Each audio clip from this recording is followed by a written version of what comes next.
Hello, welcome to episode 3 of the Jarren's Outpost development blog podcast. I think it could be two things. Yeah. I'm sad we didn't start calling it like the development vlog. Oh, this is kind of a vlog. I mean, it is. It's also audio. Vloggers. Where'd they go? What happened to all the vloggers? That's something to think about. Anyway, today I'm Jackson. Oh, I'm Joel. And today we thought what we would talk about is the end game, which is like monumentally huge, like such an integral part of developing a board game, but one you might not think about initially. And that is, how do you know when you've won? What does it mean to win? Yeah. How do you win? Yeah.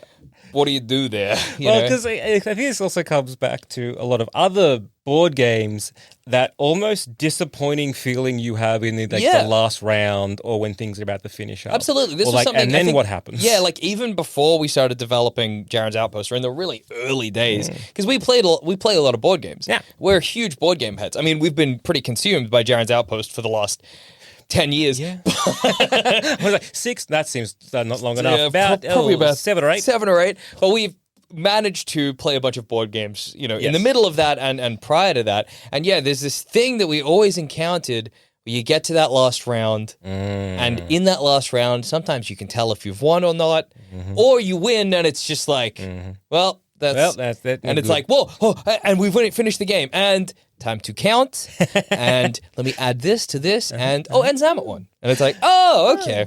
Yeah, you see this, I think it was Scythe, I thought, like, playing Scythe was that one of those ones where I think it's like you first to, like, I think there's like, 10 or 8 win conditions. Yeah. And if you get the first person to 6 win conditions, starts the end game. Yes, yeah, So then you all get one more turn, basically, or something like that. Same with Ticket to Ride. Ticket to Ride, when the last person is down to 3 trains, I think, 3 or 4. Right? Yeah. And so there is that kind of weird thing. And then, yes, you then start, like, the counting. And I think it was for Scythe, where I always like, cool, this is cool idea of like alternate like history and these like cool mechs and all this like stuff that's happening. There's so much like, storytelling that is happening in these like little cards and these objectives and all this kind of stuff. And then it ends and we're done. Yeah, absolutely. Good job, me. Well done. Yay. And it's just like, and then? Yeah, exactly. Well, I think especially in something like Scythe, well, I guess any game with a story where, Scythe is designed, you're basically having an alternate history World War I. And so you're like battling and fighting for territory. And then on the last round, it's over and that's it. And you're like, you got the most points. Good job. I guess I kind of wanted more out of my finale. Yeah. And I think there are some board games that do nail this. I can't think of any presently, but I know we've played games where we're like, oh, you know what? That was a fun end game. And it's an absolute challenge. I really understand why this happens in a lot of board games. And I think even Jarren's Outpost for a long time felt pretty similar to that, where you would kind of just finish and it was like well, I don't want to like tweet out, we've figured it out. Yeah. I don't think we like no, I don't think we have either. Yeah, no, it's just one of those things where you're like, you kind of got to accept it. It's like, hey, just because it doesn't maybe narratively feel good for you doesn't mean that's bad right now. For sure, It's this kind of thing of like, look, it's kind of idea what we've written at least. So the aim of the game is to end the week with the most prestige. Yeah. Jarren's Outpost is a town where anyone can be anything, and the thing you want is to be known by everyone in this town. So do small favors, i.e. murders, for halfling crime families. Visit every tavern in the city and get banned from them all. Kidnap the aristocrat for the other aristocrat from the other aristocrat. Oh my god. Or just do odd jobs for your nan. Yeah. These might also be murders. There are many ways to get prestige, but it just comes down to one thing. What do you want Jarren's Outpost to remember you for? Yeah. Yeah. And so that's kind of what we put the objective, and as well as like, hey, this is another kind of thing. It's like, I think this was also written by HT, Handsome Tom, who was there you go. The other player. Yeah, he played Periwinkle in the campaign that you're presumably listening to. And he's a very, very funny man. Yeah. And very, very talented. And so, like, the whole idea is to set this up. It was just kind of like, well, why are you doing the things you're doing? Because once again, this is not a one-to-one version of the game. Of the game. And like initially, I think we did think about it in those terms, where we were like, something that is not in at least the most basic form of the game is the weapon, which is a massive part of the initial campaign, and a lot of that initial campaign is where's the weapon, and you're chasing it down. Oh, now these people have it, now those people have it, and you know, that's not to say the weapon won't. Maybe it's, who knows? You know, we're still developing parts of it, but anyway, I know in the initial part of the game we were like, well, it's got to involve this. We got to match the story, and then you listen back to the campaign, and you're like, all right, so maybe we're doing things from everyone's perspective. So Leo's got to do this, and Pierce has to do this, and Perry's got to do this, and then you're like, wait, you're like, but actually we've got to, again, we talked about this last episode, I think, but you're like, oh no, we're making a board game. This is a board game. It's not. We're not trying to match the story. We're basically using it as inspiration to make a board game set in the same sort of setting. Because again, when you're doing something like that and you board gamify it, and one of the problems that we had for the very first iteration was that, hey, this is a lot of fun, but it felt like I was playing a single player game, and my good friends were also there. Absolutely, for sure. That was somewhat of a problem, because you're like, well, I want to interact. I want to. I want to. I mean, these other people here on the board, And so it opens with, and again, this is kind of, we're trying to get like the tone of this board game, and for me, a lot of it comes from like being inspired a little bit by like Terry Pratchett, and that kind of like Discworld silly fantasy kind of stuff. Which is what I really enjoy reading, and kind of like what I think really helped with the tone. Absolutely. Anyway, so Jarren's Outpost is a bustling city located along the eastern coastline in the nation of Goldcrest, a nation that nobody cared about until the king was slain by a bunch of adventurers. Don't worry, he had it coming. Unfortunately, adventurers did what adventurers do and never once thought of the consequences of killing a powerful tyrant, promptly leaving the citizens of Goldcrest to figure it out for themselves. Today, Jarren's Outpost is at best complicated and at worst fundamentally broken. One might compare it to, say, a burst sewer pipe that has been inexplicably jammed by the bloated corpse of a dead rat. The rat acting as a sort of plug to stop everything else from spilling out. But it's not doing an incredible job because there's a worm slowly eating it from within, causing sewer water to spill out of its mouth periodically. Eventually, the worm will finish eating the rat, and eventually the rat will collapse under the weight of sewer water, and eventually the pipe will completely explode and a torrent of sewage will flood out. But at this stage, everything is keeping everything else in check. Jarren's Outpost is a melting pot of religions, criminals, politics, and paranoia. A winning combination, really. But for now, it works. And that's where you come in. And that's kind of like absolutely based on the campaign we did. We bring you a game where you aim to earn prestige in this vibrant and scummy city while also being a dick to your friends. Take control of one of the many outstanding citizens of Jarren's Outpost and compete with other like-minded citizens to be declared the hero of Jarren's Outpost. And maybe, just maybe, you'll bring peace to this town.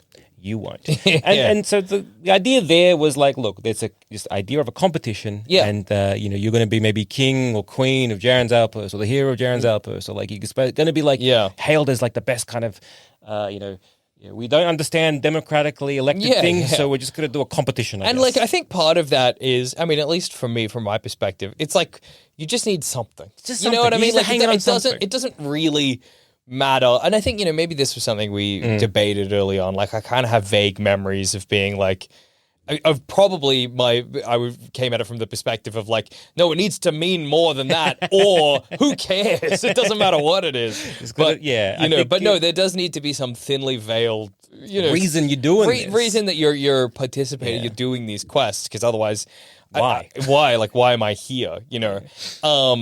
But yes, and I think it's like those quests that really it comes into how we try to fix that finale, that last round problem. Because I remember in the early days where there were fewer quests or you were sharing quests, you so often got caught in this trap of it's the last round.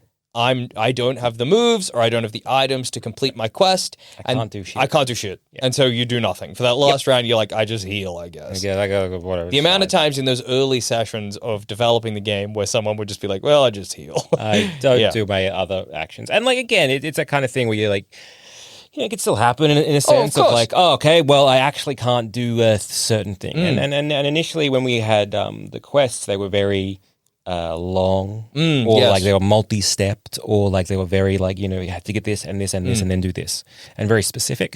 And there weren't multiple ways of doing a thing. And like, and that doesn't mean as in like, hey, you have, say, a big gauntlet and you need to drop that off to, Buttons and Sweat Rock, Perry's kids.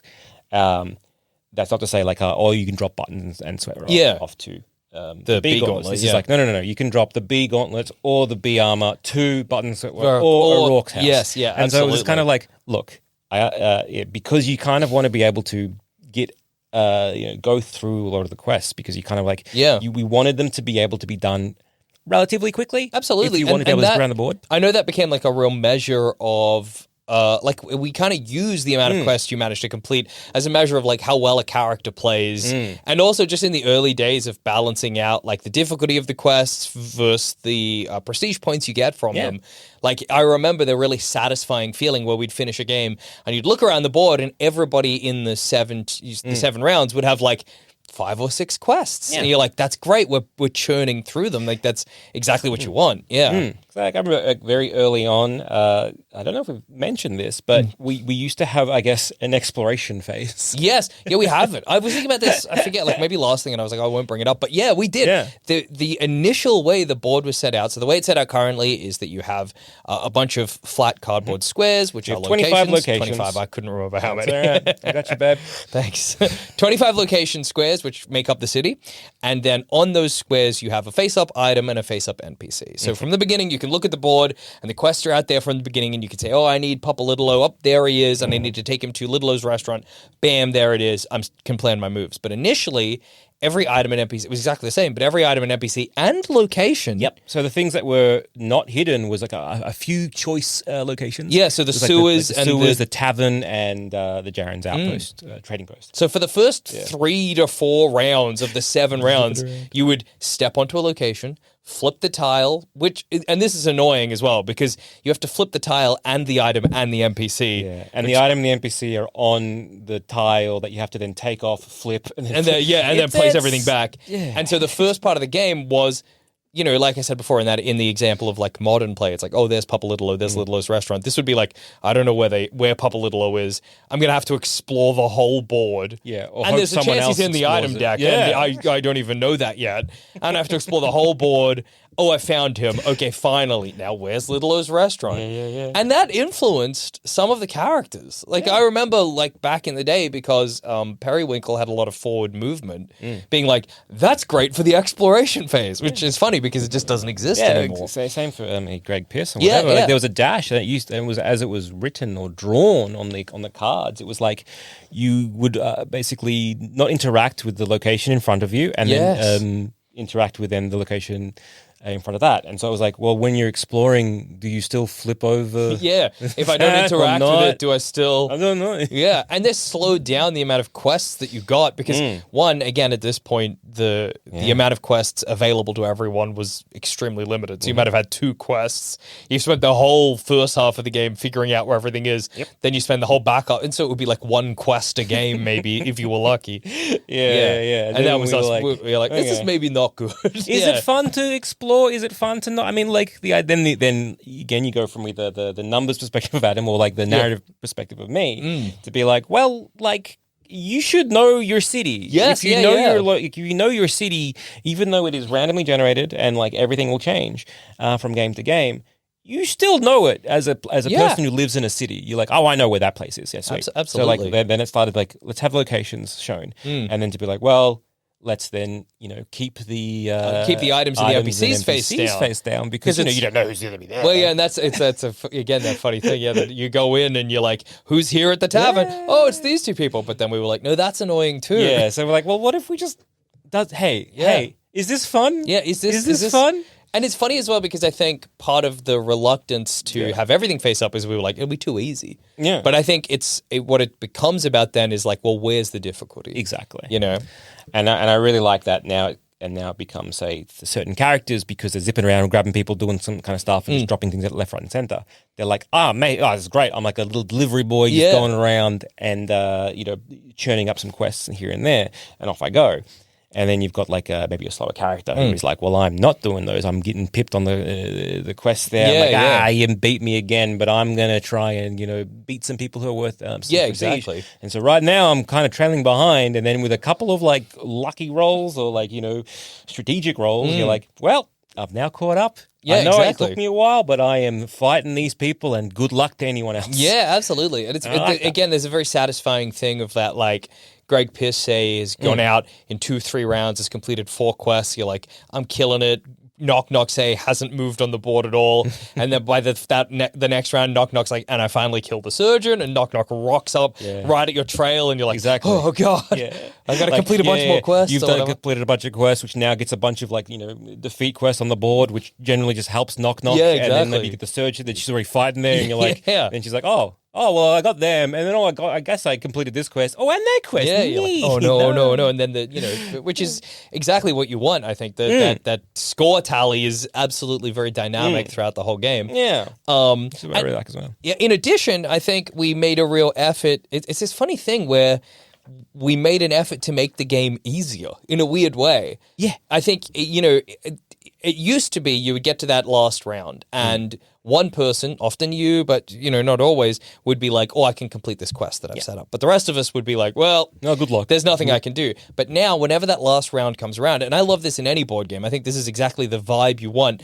Everybody is like standing up, hands on their hips, looking at the board, looking at their movement, and being like, all right, I got 4 turns.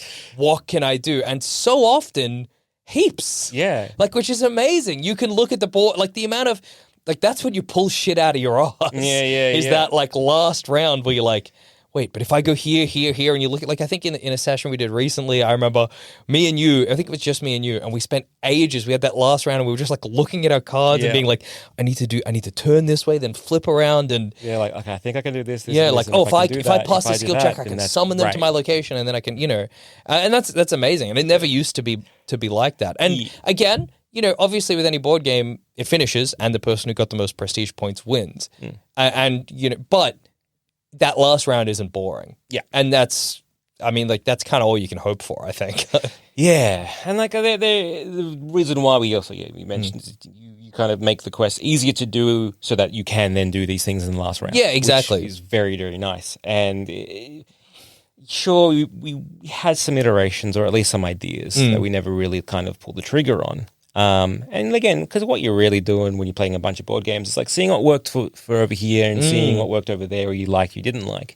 And again, this is still up in the air because I'm like, well, to me, it's this weird thing because Adam isn't here to say we're done yet. So I can kind of keep suggesting some things. Yes. No. Yeah.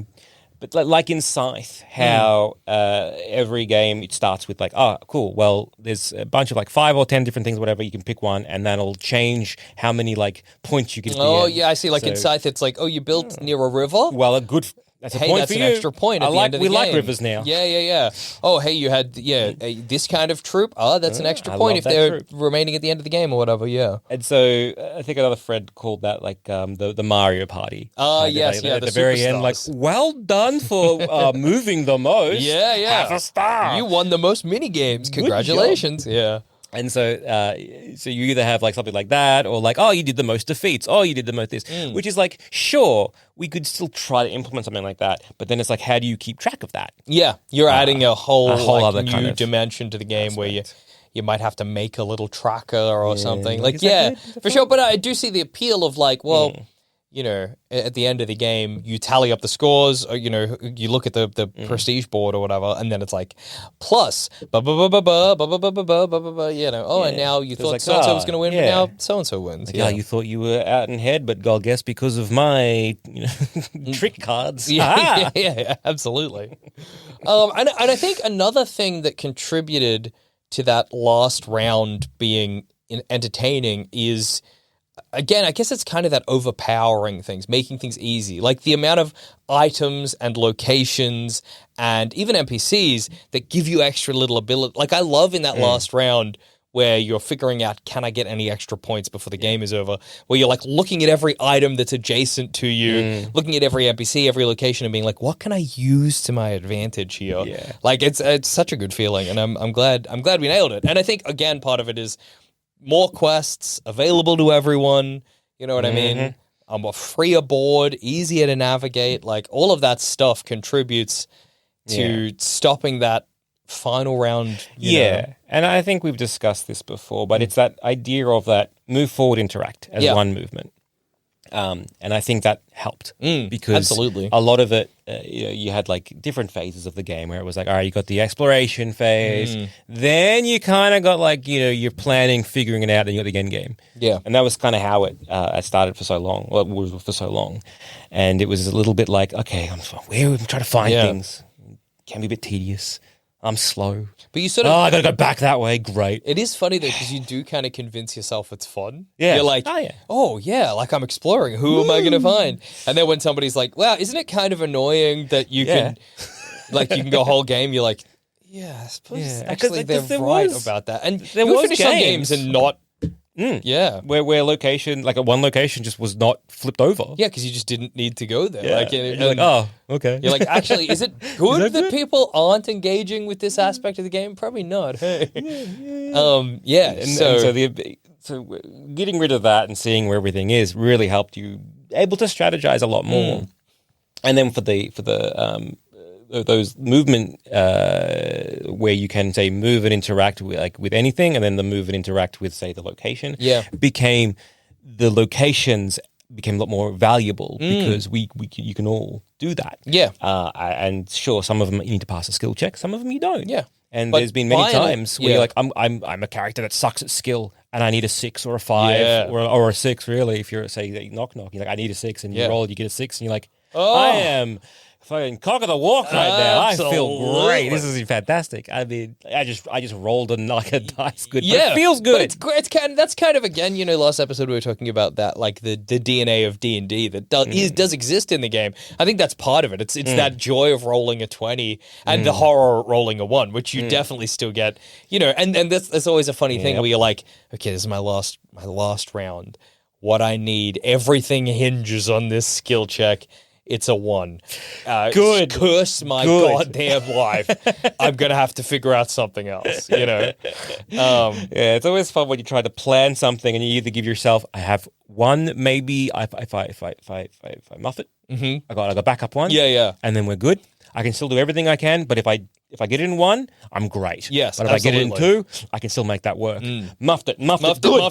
Or like, this always happens to me because I plan out my stuff weirdly where I'm like, right, I'm going to give myself 2 rounds or like, move here.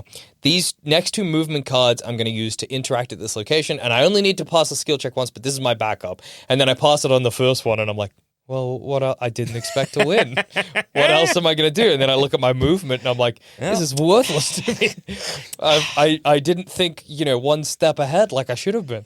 Oh, no. That's very funny. I like that you assume you're going to fail. Oh, absolutely. And I either always assume I'm not going to fail or I will plan for the contingency. No, I assume I'm going to fail. So sometimes the whole round I'm like, because I need to pass this because everyone's brain moves a million miles quicker than mine. I got to give myself as much chance as I can. Another thing that I think is important, obviously that last round, that's when you strategize. That's when you go, okay, how many points can I get in this turn? And sometimes that hinges on a skill check that you fail. Now, normally, I think in a lot of other games, you would be like, well, I fucked up that skill check and these last 3 moves are useless to me. I'm not going to win the game. I can see it in the cards. I can see it in everyone else's cards.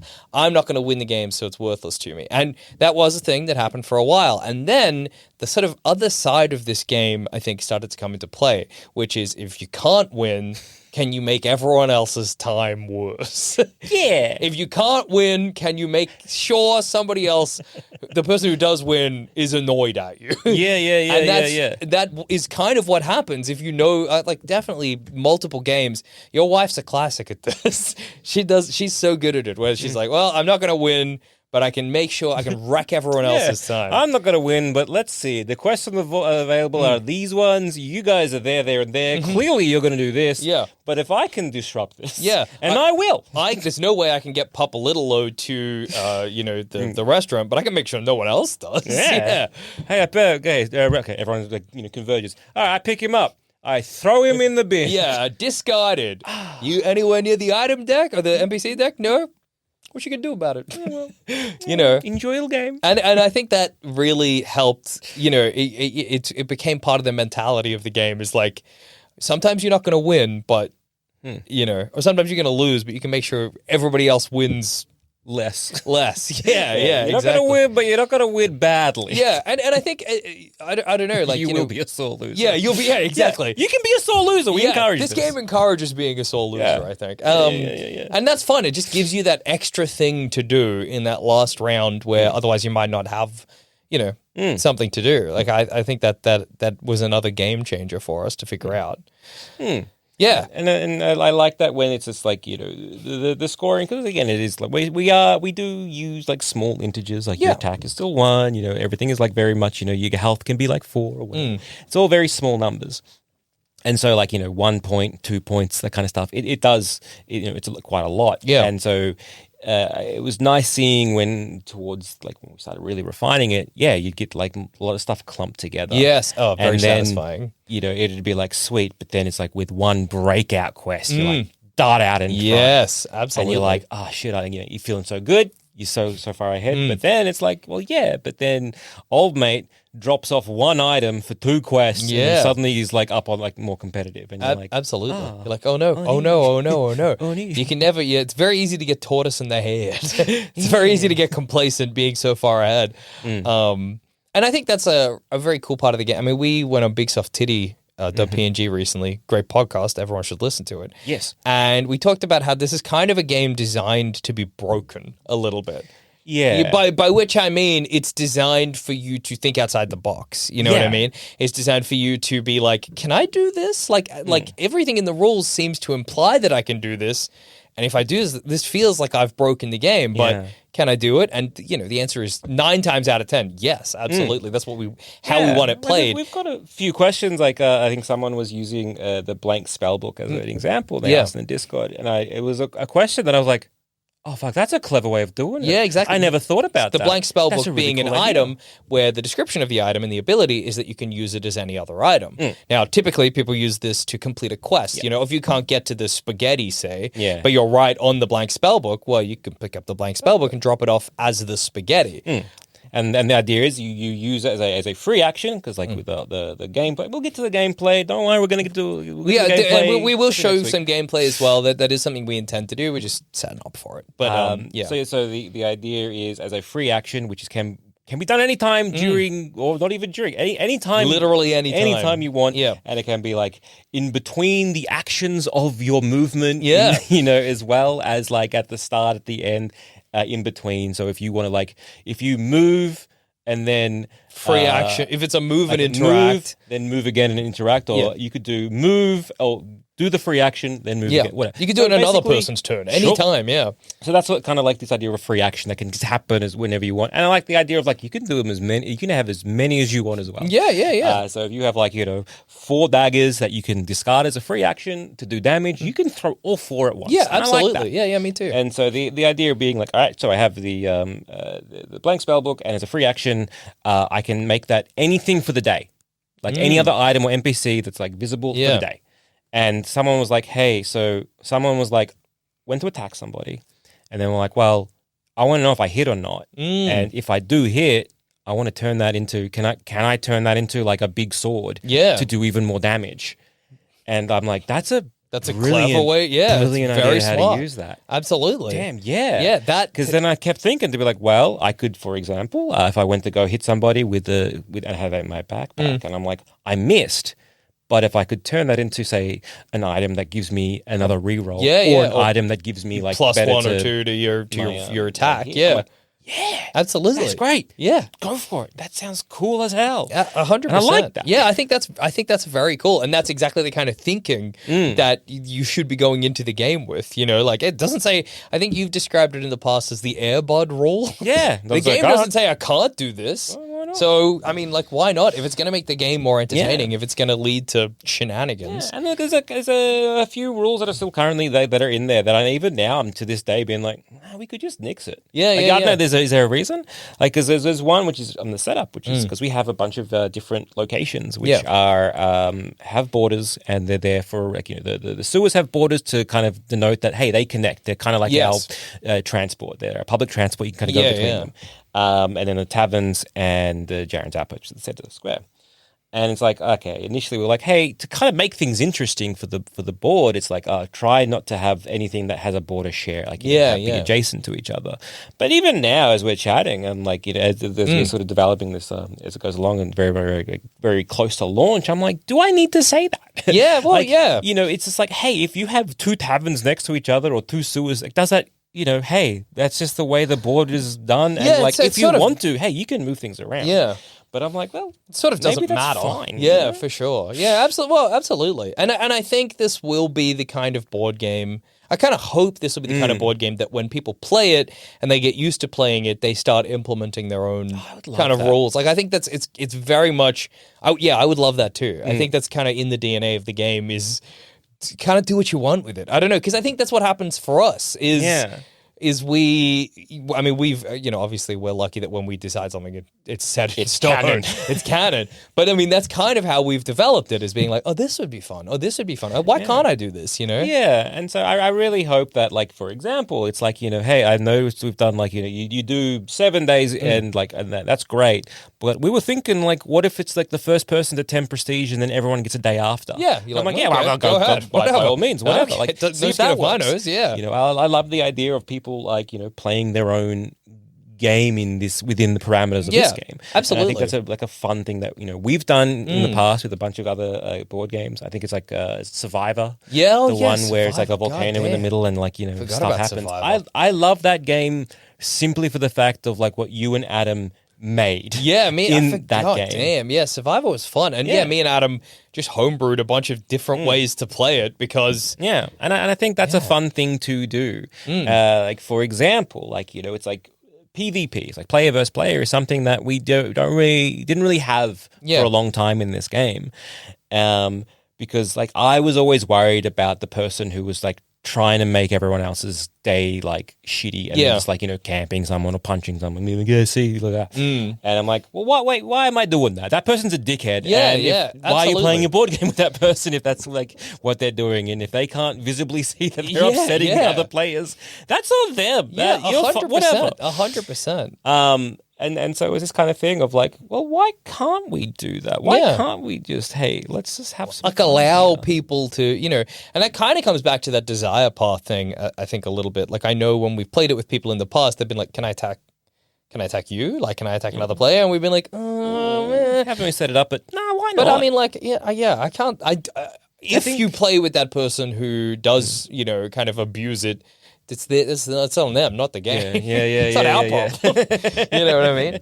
One thing that I'm always really grateful about, especially with the game in its current incarnation, is a thing that I get scared about is that the game requires a real knowledge of the items and the NPCs and the locations. And that definitely helps. If you know what everything does, then, and you will after playing it like, a couple of times, you'll get an understanding. But, my fear is that like, maybe that's overwhelming. Like, you don't know what everything does. You're picking up, you're looking at stuff. But every person that's played it in its current incarnation, by like the last round, they play like we do. Like, and now, I don't know, something about that's so satisfying to see people being like, wait a second, but if I use this and this, and this, does this do this? Oh my God, I can, and then they do crazy shit, like the kind of stuff that we, who've been playing it for 10 years, managed to pull out of our asses or whatever. Yeah, I always, I remember playing it with their mate Josh, and it's that kind of thing because it's like, oh yeah, watch Zammit do his bullshit of like, let me for my first turn. As my first trick. Trick. And again, it's utilizing those free actions and playing a character that you're so familiar with and playing the board game you're so familiar with that you're like, oh, I'm grabbing all these things that have free actions so that I can do this, and I'm on here so I can do this. And Josh seeing that being like, okay, cool, I can do that. Sick. I can see the gears, turn in his head, being like, "Yep, cool, I got it. I understand this now." Absolutely, it just does happen with everybody who plays it. They just you see that like.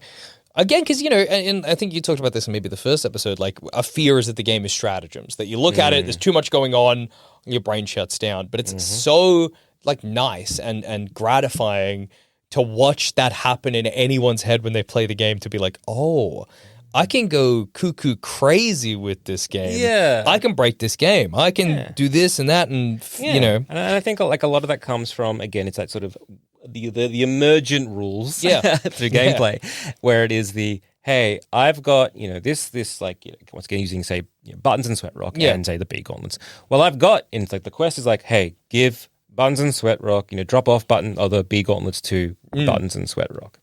And you're like, but I've got buttons and Sweatrock. Can't I just drop them at the gauntlets? Absolutely. And we're like, yes, why not? Yes, you can. And like, by and all then means. You iterate on that where you're like, well, instead of dropping the gauntlets off the buttons and Sweatrock, I'll drop buttons and Sweatrock off to the gauntlets. Or, hey, I noticed Zammit has the gauntlets in his backpack and I can get to his space. I'll drop them off at Zammit. And that completes the quest. Or, I can roll in this location and I can bring any item here, swapping it out for the item that's there. I'll do that with the B gauntlets.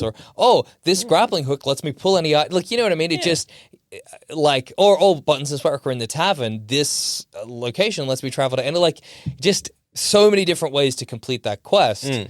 And then again, that helps with the end game as well. That helps with making kind of anything possible when it comes to that last round. Yeah. Do you remember any other end game ideas that we had? Like, was it always a matter of how much prestige you've got, or did we have other ideas? Well, there was, usually it was like, okay, like victory points. So it's like, the most points you get. Yeah. That was pretty much there from the start. Yeah. I think initially it was maybe money. Yes, like that's gold. right. Gold used to be something in the game. And so with gold, you'd be able to, like, say, pick up items and then go to a trading post, and then you could, like, trade it in for the gold, or you could, say, swap out the item for an item in the trading post. That's and then you'd right. get the remainder in gold. So it was this kind of thing where, like, and then there's like victory points, and then if it was a tie or something like that, the most gold. Or it was like, well, gold would equal that. That's right. So that was one iteration. Gold was like, it's great to think back to like some of the stuff that we initially had, and like, well, which ones were cut straight away? Yeah, absolutely. I don't think gold stuck around for very long. Gold was even when you started explaining gold, I was like, "That's right. Victory points used to be gold," and then you kept explaining it, and I was like, "That's not right. That's not what we had. Gold was some mad separate." So mechanic. that was one of the that was like one of the first things that just went out the window. Yeah. So we had that. For like the end game, we kept being like, well, what if it was like the last day? It was the kind of thing, if you can't do anything, well, what else can you do? Yes, which was also what helped put. What if we started fighting NPCs for prestige? Yes, yeah, absolutely. Because it became that thing where we were like, well, if I can't do anything, like what?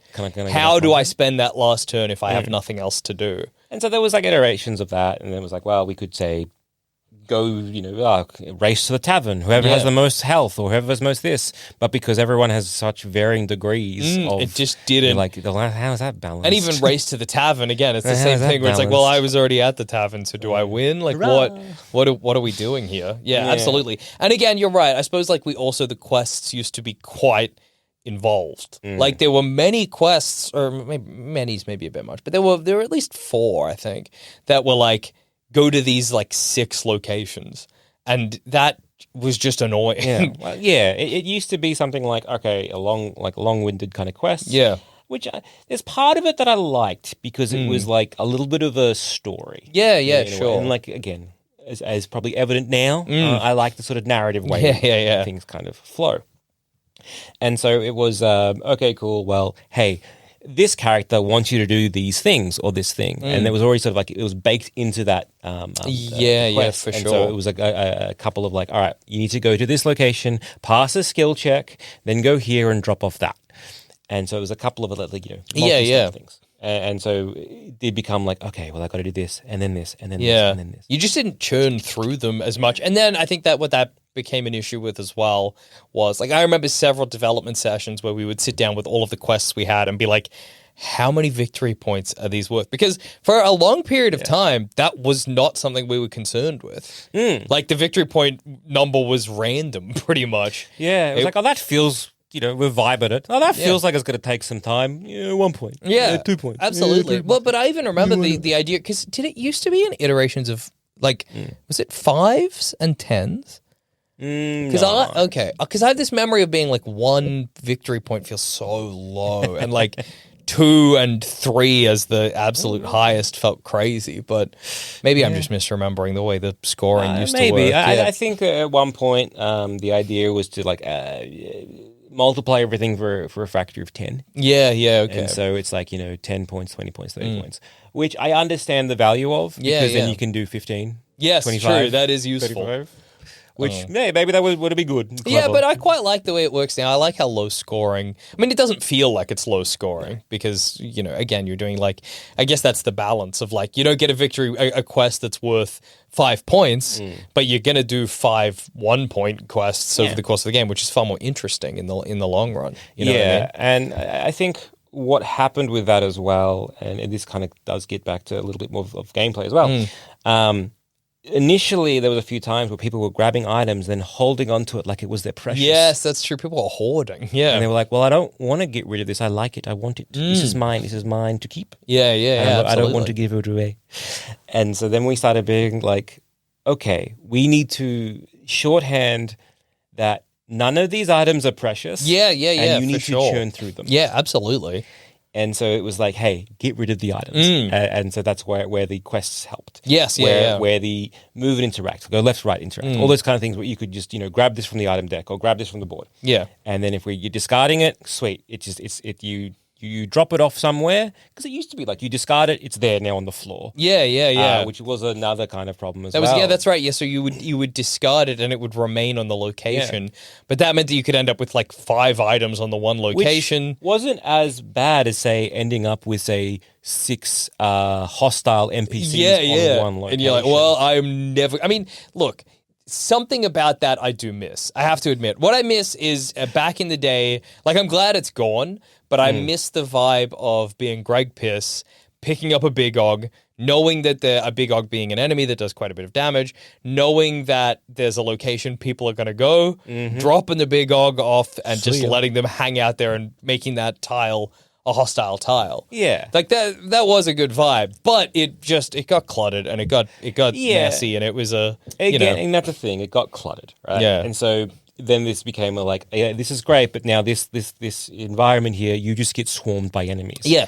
Is this fun? Yeah, exactly. And that's because what in your head when you're Greg Piss, you're like, when people go there, they're gonna cop a bunch of damage, but they need to go there for the quest. And what happens in reality is people are like, well, I'm not going there. I can't go there. I will die. And you're like, oh, yeah, I'll be defeated, and that's it. And so again, you start thinking about this idea of using the narrative to be like, well, they're in my backpack, they need to go somewhere, I drop them, and I can drop them on the location. Yeah. And then you're like, well, and then they just wander back home, and that can be they wander into the tavern. Sure. Or they wander to the item. The NPC deck, yeah. And then right now, because I'm like, well, what you could put in the rule set is if a location doesn't have an NPC when you drop off the NPC. Discard an NPC there. Or discard an NPC. They are on that tile now. Yeah, sure. And that to me is, hey, that's a great way of maybe alternative rule set. Yeah, exactly. I think we're definitely at the stage where we've developed the base game and we're so satisfied with it, but obviously our brains are still churning. And so the amount of variant rules that just we're like, well, we could do this. I mean, obviously we don't want to change. We're very satisfied with the way it works. But what if? What if? And I think that's kind of where we are at this moment, where it's like, hey, this is the thing, but what if? Yeah. Because again, it's that kind of we've really whittled it down to the core of it all, and which is why I really hope that when people do kickstart this, when people do buy it and they get into the little grubby little hands and get to be able to play it and get to the guts of it, I would full on love people to be like, hey, we played with this rule. Yeah, me too. Oh, absolutely. Was a lot of fun. Because again, and using other board games is a good example of this. So the Stardew Valley board game, which look, if it wasn't for the name of Stardew, would I like this game? Okay. Would I have bought it? I'm guessing no. No, agreed. And look, if you've played the Stardew board game and you really loved it, that's fantastic. It's good for you. We played it. Me and my wife played it, and it is a co-op game, which I like. Because it's very rare that you can with these co-op games that are 2 players. But it felt a little underbaked. Yeah. Okay. And then going online and seeing people had the same opinion, and people being like, so we played it with this variant, or we played it with this rule, and we did this instead. Yeah. And that made it a lot better. And it weirdly had, so for example, if I can remember Stardew at the top of my head, So the community centers is your objectives, and you don't know what they are yet. Okay, yeah. But you need like little like heart tokens, and then an action to go to the community center to then spend your heart tokens to reveal what your objective. Yeah, okay. And if you have those things, you can then play that then and there to complete objectives. But if you don't, of course, it's going to take the next time to go there as an action to complete it. And so someone was like, yeah, we just revealed every objective first. Yeah, that seems like they fell into our trap. Yeah. And they're like, we just revealed the objectives first because there's like all depending what you're doing, because it's also RNG of like every game is a bit different because your end goal might be different. And so it's like, when you're completing it, you just add those love tokens or the heart tokens at the end rather than the start. So you know what's going on, so it doesn't feel like you're wasting a turn revealing something that you can't complete. Yes, yeah, and I'm like, that's very funny. We had the same problem. And we just decided, hey, that's bad, let's not do it. Yeah. That's so funny. It's interesting seeing how people will play something, and that's, again, those desire paths. And that's what I'm looking forward to. Yes, absolutely. And I really hope people latch onto that, because I would love nothing more. Well, I mean, what I hope is that, God willing, there's no part of the game that people need to fix by changing the rules. Yeah. But that the game is so... I'm sure there's a word for this, but there's so much variability and like crunch to this game. Yeah. There's so much depth to it that people will figure out with the base mechanics just crazy shit to do. Yeah. And I think there's something as well where, like, again, we've been playing it for so long that we're so close to it that it's hard, and we're so embedded in the rules of it that I think it's hard sometimes to step back and be like, what could I do? Or I don't know, or something like that. Like, being so close to it, it doesn't restrict you, but I think it sometimes maybe makes it hard to see the forest for the trees. Yeah. And so when other people play it and they've never played it before, like, again, like the person in the Discord, and we, on the Sandsmith Radio Discord, both the Plus and the public one, there are channels for the Jarren's Outpost game. If you want to jump in there and discuss it and ask us any question, please do. But they were already doing stuff that we'd never considered before. Yeah. And it's awesome to see people, like, it's cool. It's cool seeing what people come up with and what people figure out. Yeah. Yeah, it was like weirdly very exciting, because they were like, we saw a real clarification, and like my first response was like, well, first off, like, what did you guys decide to do? And like, what did you think would be the most fun? Yes, Really, that just comes down to it all. And so, absolutely. I hope nothing's people like, we want this fixed, and more about like, this was fun. This made it a little bit stupider and fodder. Yeah, absolutely. And it was so satisfying seeing that those questions were not places where we'd made a mistake, which is what I was scared about. It was just people being like, wait, can I do this awesome thing? Yeah. Like, yeah, baby. Hell yeah, you can do that awesome thing. And like, even like, because we're also seeing, and if the Kickstarter does really well, which will hopefully have a launch date soon. Yeah.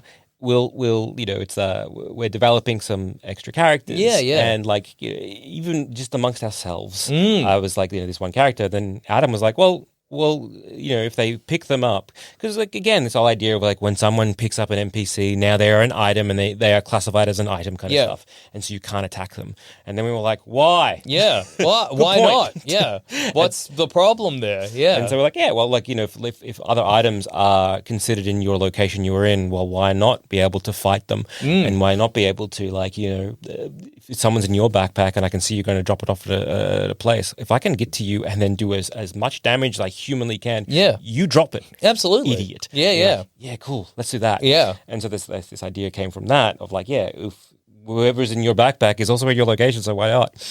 And it's like playing with this. It's Evelyn Plain. It's like the design is very, very cool. She's like a horse, like she's on a horse. Yeah, she's not a horse. She's on a horse. Yeah.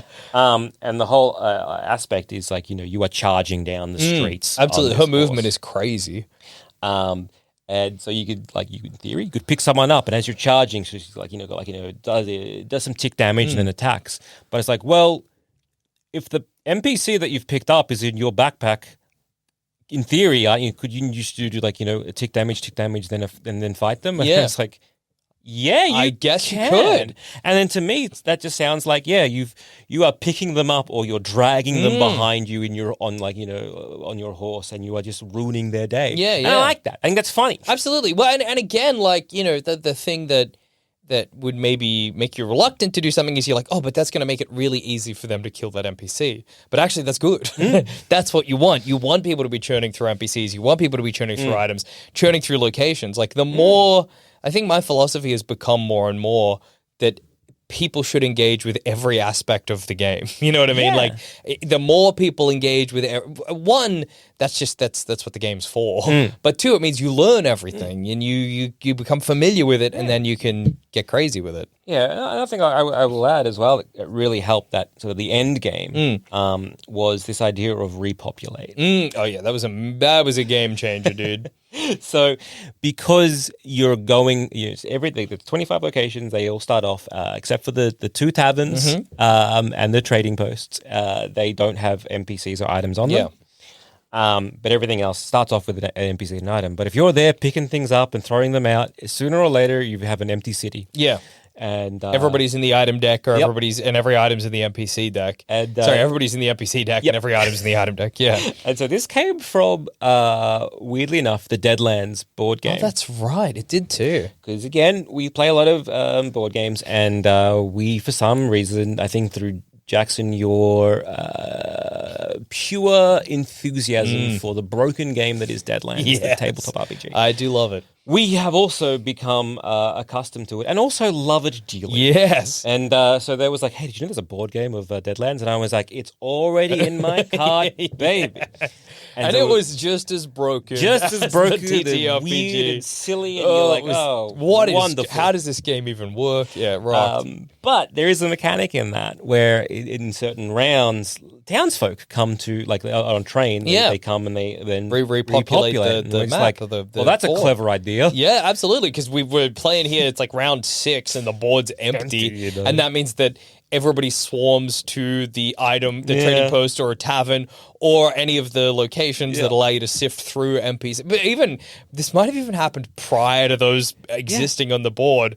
So you just were like, out of luck. What am I doing? But now on the 3rd and the 6th turn, is that right? Yeah, 3rd and 6th day. You repopulate, so any space where there's not an NPC or an item, you put it back in the board. And what's great about this as well is that it's again one of those like RNG pivot on a dime sort of things where you're sitting there, you finish your 5th turn or whatever, somebody's laying out the thing, you look down at where you are and you're like, oh, neat. I'm now on this item, or I'm now all of a sudden I'm close to this NPC. Oh, hang on. And so that really helped with the last day to be able to do something, because day before things were back on the board. And also the idea of like at the end of every day, the item in the tavern, because as it currently stands, you have 4 items in the currently that are available if you're on the trading post location. There's 4 items there, and it's like, well, the last the thing on the last thing goes to the bottom. The item on the last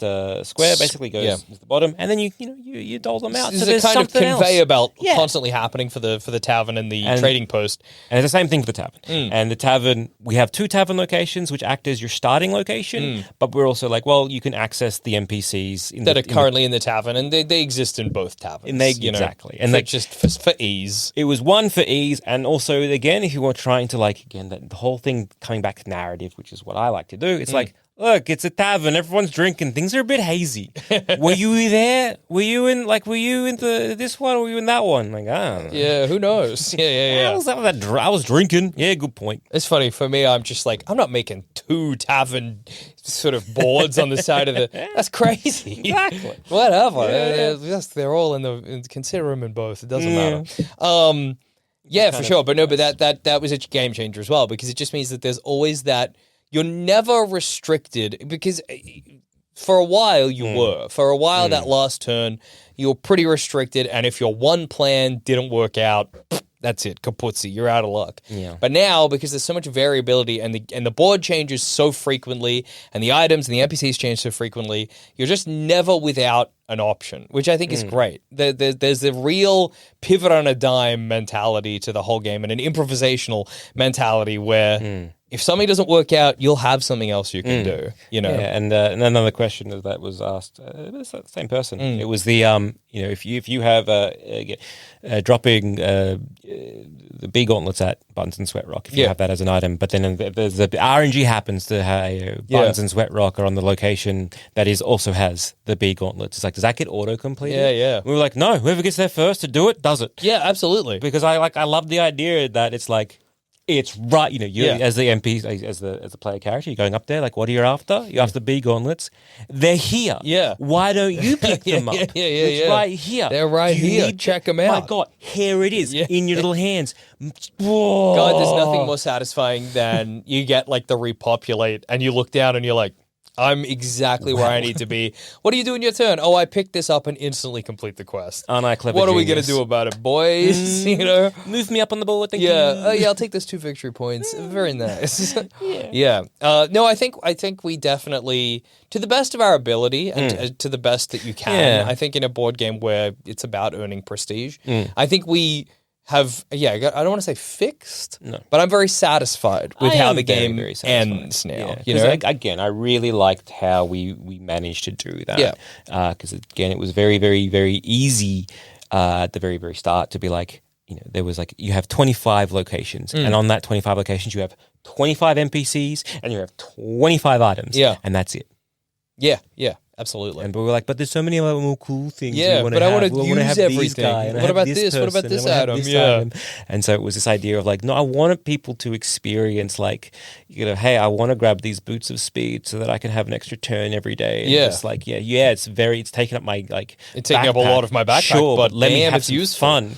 Absolutely. And I like that. And I really like the idea of like, you know, because there's like all these little NPCs that we've put like a lot of time and effort into. And that was another thing as well. Like, you know, when we started going like, okay, cool, these locations, they do a bunch of stuff. And then it was like, well, why don't we have NPCs do a bunch of stuff? Yeah. And then a bunch of items do like, you know, or the items did a bunch of stuff, and then locations did. And like, well, why don't NPCs we can kind of have some fun with as well? So then it means that like, hey, there's very, very, you know, there's a lot of different ways you can complete a quest. Yeah, 100%. Or you can do a certain thing.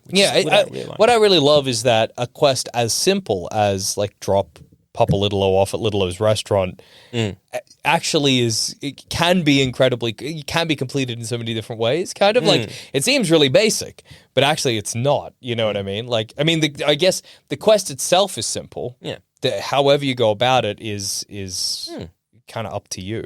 Yeah. Another thing that I really like as well, and this is a real basic thing, but there's no tallying at the end of the game. There's no like, okay, well, you did that and that and that. So that's Zammit got 15 points. Okay, it's like you look at it and it's not really about the post game. There's no like, and Zammit won or and Adam won. It's like, fuck, God damn it. I've got 2 more victory points. Oh, Zammit got 1 more victory point. Oh, okay, Zammit wins. Well done. Good game. You know what I mean? But that's the thing as well. Like everyone, you know, don't want to be like it's not the destination, it's the journey.